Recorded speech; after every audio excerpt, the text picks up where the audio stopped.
আসসালামু আলাইকুম প্রিয় দর্শক, যে যেখান থেকে আজকের কমেন্টগুলো দেখছেন সবাইকে আন্তরিক শুভেচ্ছা ও ভালোবাসা। তো প্রিয় দর্শক, চলুন যাওয়া যাক আজকের পার্টের কে কোথায় থেকে কমেন্ট করেছেন বা কি হতে পারে, চলুন যাওয়া যাক। দাম না কমলে মিল মালিকরা মিল বন্ধ করতে হবে। মানে এক ভাই কমেন্ট করেছে, যদি দাম না কমে তাহলে মিল বন্ধ করতে হবে।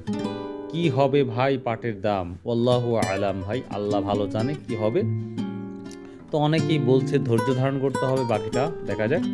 সামনে দাম কিছু বাড়বে, নো টেনশন। ডাক্তার বাদল ভাই আপনাকে অনেক অনেক ধন্যবাদ। সুন্দর একটি কমেন্ট করেছেন যে ধৈর্য ধারণ করতে হবে।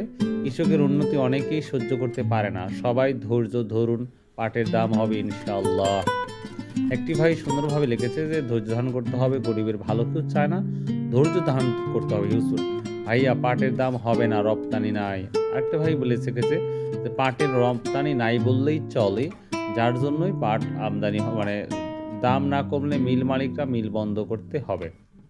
যেটা আগে বলেছি, আবার এটা বললাম।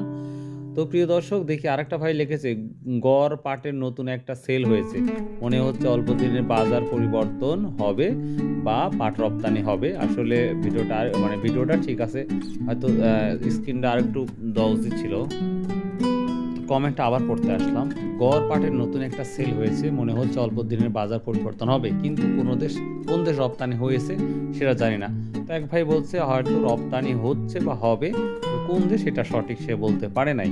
তো তারপরেও ভাই আপনাকে অনেক অনেক ধন্যবাদ যে এত কষ্ট করে অনেক কিছু লিখে সুন্দর একটি কমেন্ট করে আমাদের সাথে যুক্ত হয়েছেন। আলহামদুলিল্লাহ, আপনাকে দীর্ঘজীবী করুক। এবং যে সকল ভাইয়েরা আমার কমেন্ট করেছেন, সত্যি আমি অত্যন্ত খুশি, যার জন্য অনেক কষ্ট হলেও আমি চেষ্টা করি এই ভিডিওটা তৈরি করতে। সো ভালো থাকুন, সুস্থ থাকুন, ইনশাল্লাহ আবার দেখা হবে।